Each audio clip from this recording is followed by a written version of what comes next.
Welcome back to the Frightening Jungle, where I'm going to continue reviewing some cards that have been revealed for the Journey to Un'Goro expansion, which at this point is March 27th, is only a week or more or less away, and at this point we've seen about 50 of the cards. That's 50 out of roughly 130. So there's still a lot that we haven't seen, and I've decided that I'm not going to review every single card because there's a lot of fucking cards, and a lot of them aren't that good.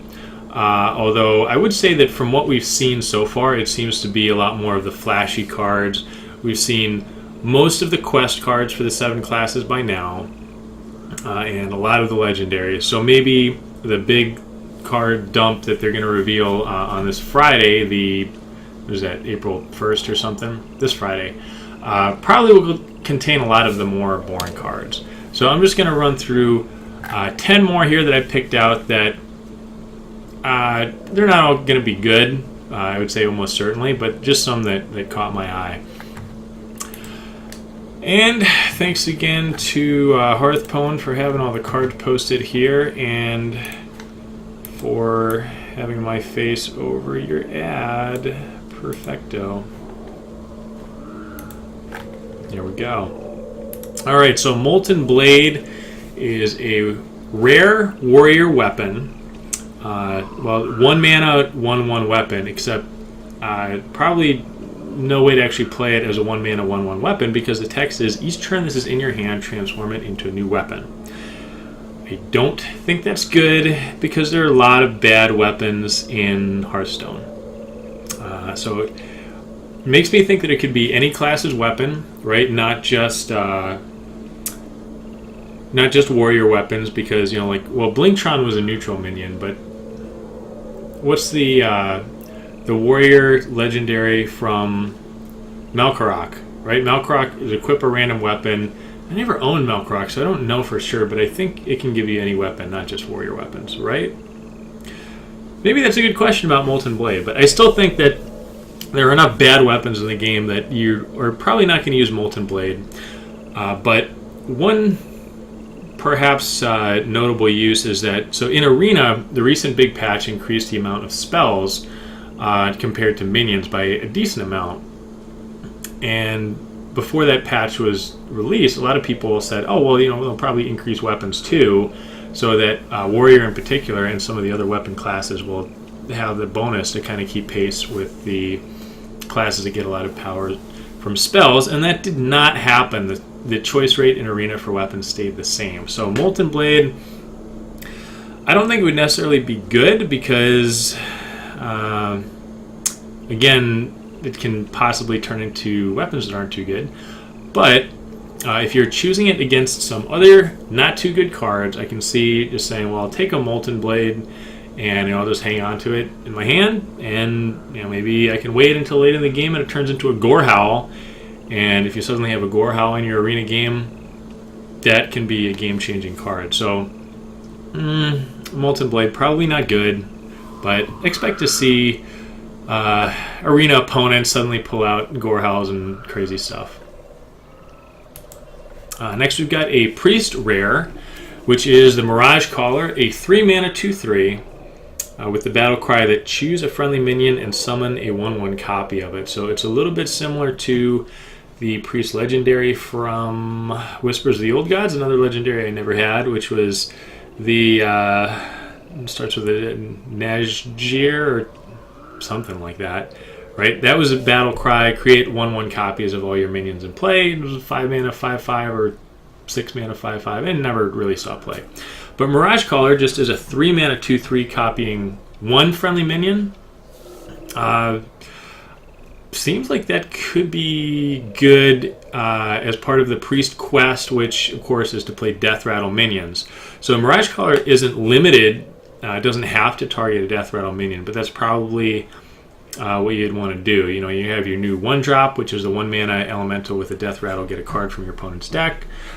Is there a 2 mana Death Rattle that Priest would play?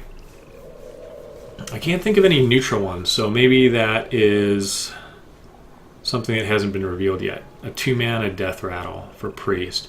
And maybe we can guess just from the existence of Miragecaller that will be in the set. A 3-mana 2/3 by itself isn't amazing, right? Unlike a lot of Priest minions, it's actually understated for the cost.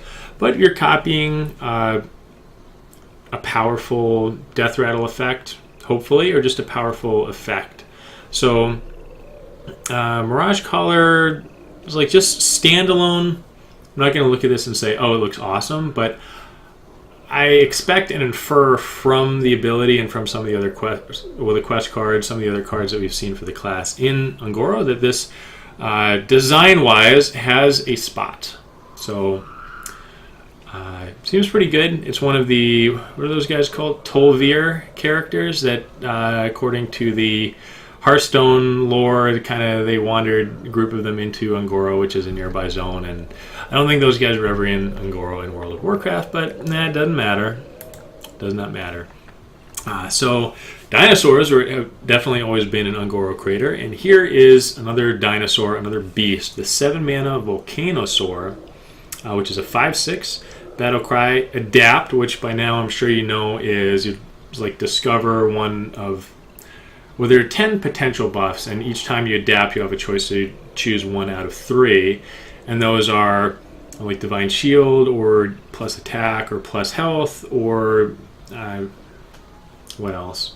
Stealth until your next turn. There's 10 of them. You can look them up. And the Volcanosaur gets to adapt twice, right? You get 3 choices to pop up, choose one. 3 more pop up, choose another one. So you could choose Stealth from the first set, and then you could choose Wind Fury from the second set. That's pretty good. Or you could choose plus health from the first set of adapt choices, and then choose Taunt. That's pretty good too. Volcanosaur also, I'm pretty sure that Blizzard said during the Winter Championship stream this past weekend that everyone who logs in during the kind of like launch welcome event, when they do have daily login rewards for Un'Goro, everyone will get, I think, 2 golden Volcanosaurs, which is cool. I will assume that you can still get these guys from packs, and if you wanted to, you could probably dust the golden ones. And you would probably be safe to do so, because this card looks like really good for Arena, on par probably with a Bog Creeper type of card. And now that the rarities are changed around, this being a rare versus Bog Creeper being common, you'll still see a lot of Volcanosaurs. So in Arena, like I was saying with those different adapt choices, it could be build your own Bog Creeper, or maybe you're trying to close out the game, you want to stealth this guy and have the Wind Fury option, or give it Divine Shield and the ability where the poisonous ability, right? Anything it damages, it kills. Make it really hard for your opponent to remove, unless it just gets polymorphed. But this is another card that is like, it's a demonstration of the power of the adaptability. But I really don't think this will be good enough for constructed play. Beast Tag obviously will have some synergy for Hunter, and I don't know, Beast Druid, is that ever going to be a thing? Maybe. So for any class, it's probably good in Arena. For Hunter, it's probably going to be really good. And you'll get some free ones, and it's got little volcanoes on its back. That's cool. And knowing that every player who logs in is going to get golden Volcanosaurs makes me think and hope that they will have made special effort to make the golden animation for this really cool, with slavering magma or whatever. So you can look forward to that, whether you like it or not. If you don't want golden Volcanosaurs, I guess you just can't log in for a few weeks. Sorry. Next up, we have a Rogue Epic. And in the jungles of Un'Goro, the plants, many of them deadly and dangerous, seem to be the theme of the Rogue's card. So here we have a 5-mana 3/4 minion. It's a combo, destroy minion. And that looks strong. A 5-mana 3/4 does not look strong, but consider that the Assassinate spell from the basic set, the basic? Yeah, it was a basic card. So that's been around forever. 5-mana spell, destroy a minion. That's the kind of card where, just based on the cost, no one really plays it unless you really have a budget deck. Then it's okay, or like in Arena, it's okay. But now you have Vile Spine Slayer, which combo, just destroy any minion. right? Anything you can target, anyway. So, this card, I think it's hard to guess because I look at the ability and say, wow, this is a really strong ability. On the other hand, 5 mana 3/4 isn't very good. And you just don't know if a 5 mana single target removal will fit into whatever metagame develops into Journey to Ungoro. And even if we knew all the cards right now, we wouldn't know what the metagame is going to look like next month. So Vilespine Slayer is going to be like absolutely good, or just absolutely doesn't fit in the meta. It's like all or nothing for this one. I could see it played as a one-of, even if it is a good fit for the meta, just because you probably don't need 2 Assassinates. Rogue has Sap and like lots of removal. So this is just kind of an example of the ability looks really good, but it might not be good enough, or it might just not fit at all. I have no idea. Coin flip there. It looks cool though. Cool art. I like the poisonous carnivorous plants behind the rogue theme for this set. So next we have a Paladin card. So rare. It's a dinosaur, so that means it's a beast, of course. That really does much for Paladins, but it's a 4 mana 3/4, and the Light Fused Stegodon has a battle cry which is adapt, but not adapt Stegodon himself. Adapt your Silverhand recruits. So you have 2 Silverhand recruits on the board from previous turns, whatever. You adapt, you give them both +2 attack, or you give them both Divine Shield or something like that. This is another one where I feel like if there's a certain deck, like a buff your Silverhand recruits deck, basically, this could be good. And maybe not in Standard, but in Wild, I'm already thinking, turn 3, you get down a muster for battle. Turn 4, Light Fused Stegodon. You buff your guys, and you already have, like 10 almost worth of stats, or maybe you've given them Divine Shield, or they've given them the Poisonous attack ability, or whatever. And maybe on turn 1 or 2, you had Competitive Spirit, or you had Knife Juggler, or something like that. This card obviously sucks if you don't have a lot of Silverhand recruits out. And I think most decks, or most opponents, like just out of habit, unless it's an aggro deck, are probably used to killing Silverhand recruits. That's kind of a rule of thumb against Paladin, because it is a buff in class, is keep their board clear. So most of the sets, most expansions, have had at least a card that has synergy with the hero power for Paladins for those Silverhand recruits. Will this one fare any better? If it's the only buff card in Ungoro, probably not. But again, could be good in Wild, and I know a lot of people don't care about Wild, but I play it, and so when I see something like these new cards, I'm often just thinking of already Wild uses. And Wild is going to be really wild because so many sets are rotating out of Standard, and that also means, like I think I saw someone mention somewhere, maybe some other review, that kind of the bar for entry for these new cards will therefore be lower, right? So many cards are leaving the card pool for Standard that maybe, if we were just adding this card to the existing card pool, I would say almost certainly no, it won't be playable. But since we don't know, what else will be added and the large amount of cards leaving Standard, I'm going to say that Light Fused Stegodon is a maybe. Probably not, though. Probably for Wild. A Mage Rare is next, and the Mana Bind looks very good to me. A 3 mana secret. All Mage Secrets are 3 mana, of course. If they weren't, then when you played one of them that didn't cost 3 mana, it wouldn't be much of a secret, right? So this one says that when your opponent casts a spell, you add a copy of that spell to your hand, and that costs 0. And that sounds really good. Like, even that's one where it's like, without even knowing the meta, without even knowing whatever spells will be common, it just seems so good. It's one of those like Mirror Entity that can complicate the board, right? He's got a secret down. Do I play my Twisting Nether, or do I play, I don't know, even like an Arcane Intellect or something? You're giving them 0 mana, draw 2 cards.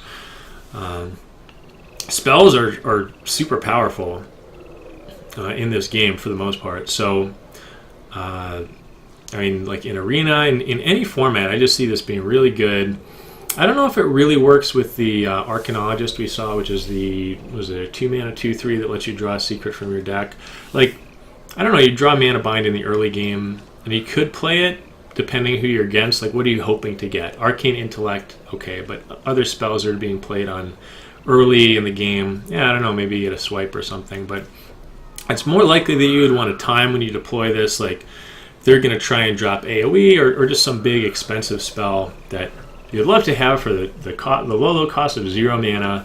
I play Mana Bind, so that looks really, really good. Next we have another Priest card, which is an Epic, a 3-mana 3/3, and this is the Curious Glimmer Root. And I picked this one not necessarily because it's powerful, like I think it's potentially powerful, but I think it's really a lot of fun because the battle cry is you look at 3 cards and you have to guess which one started in your opponent's deck, and if you guess correctly, you get a copy of it. So just for an example, in the current meta, say I'm playing against a Warlock, I throw down Curious Glimmer Root, make some cute toadstool sound squeaking, something like that. 3 cards pop up to me. I see a Doomsayer, Flame Imp, and another Warlock card, a Soulfire. So I'm thinking to myself, okay, I know, we played a few turns. I know this is like a hand lock type arena lock deck, so I don't think he's going to have a Flame Imp. This deck seems like it's going to have a Doomsayer, I guess. So in my example, I think it's most likely as a Doomsayer. They could also have Soulfire, I don't know. So in that case, maybe that's not a good example. I'd say, what's the best pick for me? But that's not exactly going to work, and I'm sure you'll see videos of people messing up that way. The 3 cards pop up. They'll think it's like Discover, right? Like, oh, that's the one I need. And they click on it. Well, that card wasn't in your opponent's deck, so you don't get it. You have to pick which one you think was in their deck. So, even if people don't put this in their deck intentionally, whether it's through Arena or whatever, it'll happen.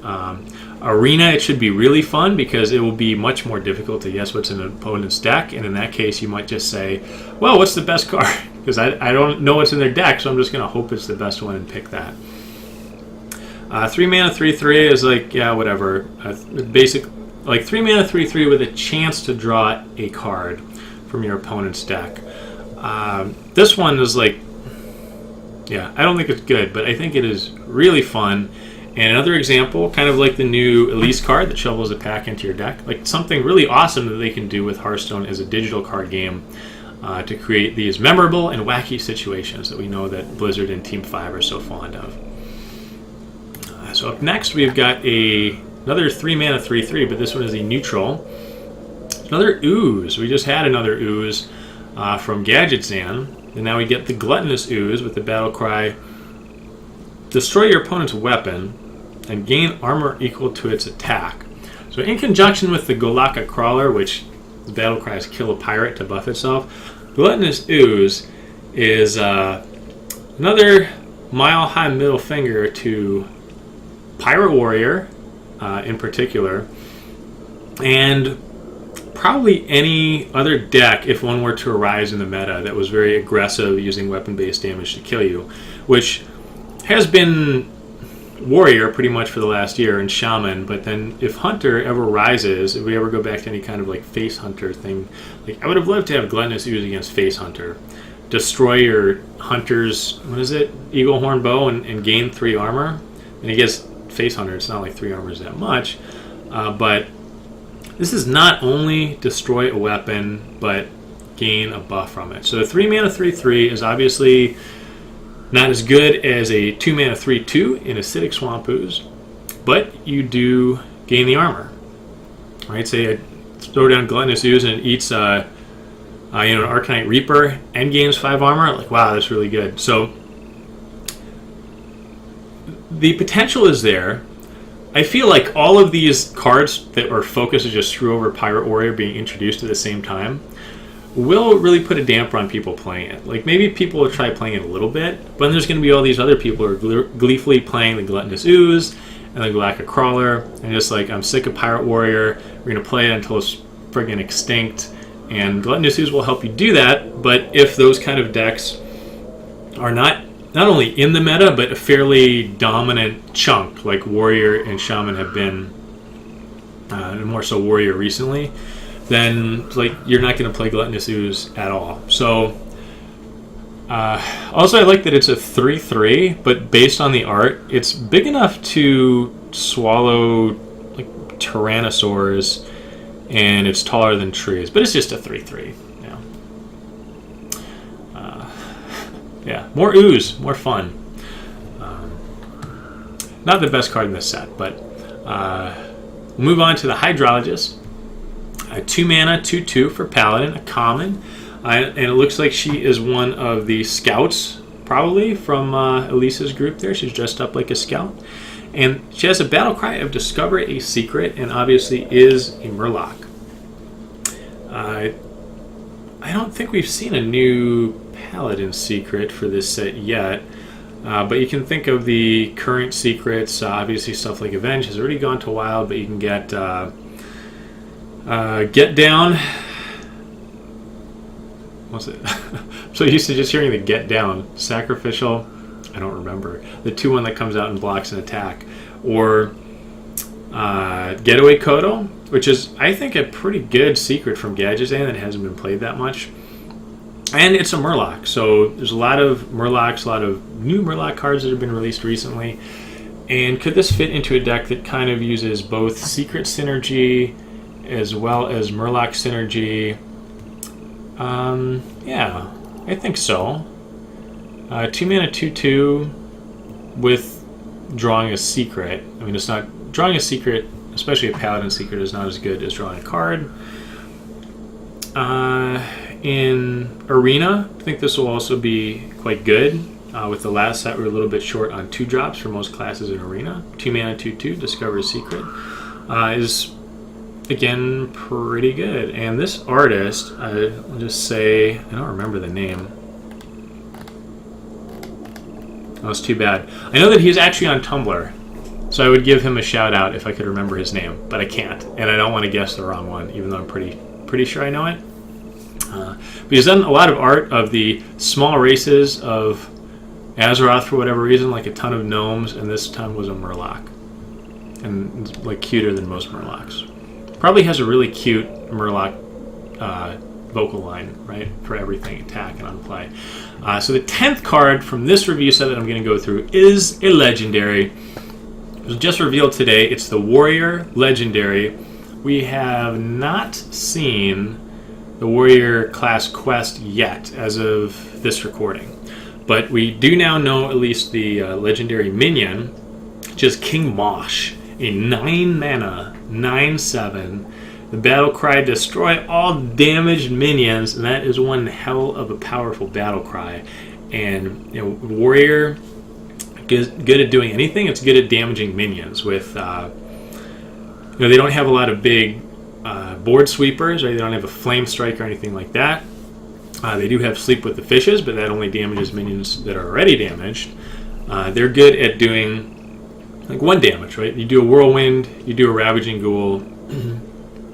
And with King Mosh being 9 mana, I think that might be what holds Big KM back here. Well, you can play King Mosh on the same turn that you play a Whirlwind. Like, it should be reasonably easy to set up a board state that's favorable to you, right? Choose which minions are damaged. And yeah, turn 10, at the very least you can play Whirlwind and then King Mosh. But other than that, right, like a 9 mana, 9/7, right, if you're not getting much value from the battle cry, just throwing down a 9 mana, 9/7 late in the game probably isn't very good at all. This is another one that I was actually kind of thinking about for Wild, because I played Patron Warrior in Wild for a long time, probably like 250 to 300 games of just Patron Warrior. It was really fun. Tried some different builds, and damaging all minions, including your own. Well, you don't want to destroy your own minions, but that deck does a lot of damage. In Wild, you got Death Bites, you got all kinds of cool stuff. And so King Mosh is something that you never had in Patron Warrior before, unless maybe you had a Brawl, but you probably didn't. So you could actually have your own board sweeper as far as I'm going to damage all my opponent's stuff and then slam down King Mosh, and then he has to deal with that, and then hopefully I can reload with more patrons or something like that. It's really cool to see more big dinosaur legendaries. I mean, yeah, it's a beast and warrior that probably doesn't mean anything at all, but that is where we'll wrap up this set. I think I'll do at least one more, maybe, when we see which other cards are revealed at the end of the week. Again, I suspect they may be front-loading some of the cooler mechanics, and like, yeah, we're starting to see a lot of the big legendaries, but there's a lot to be excited for between the new set and the big change of the standard rotation as Year of the Kraken ends and Year of the Mammoth begins. I think we'll have a major shake-up, obviously, right in the game. A lot of cool new stuff to discover. And till then, thanks for watching.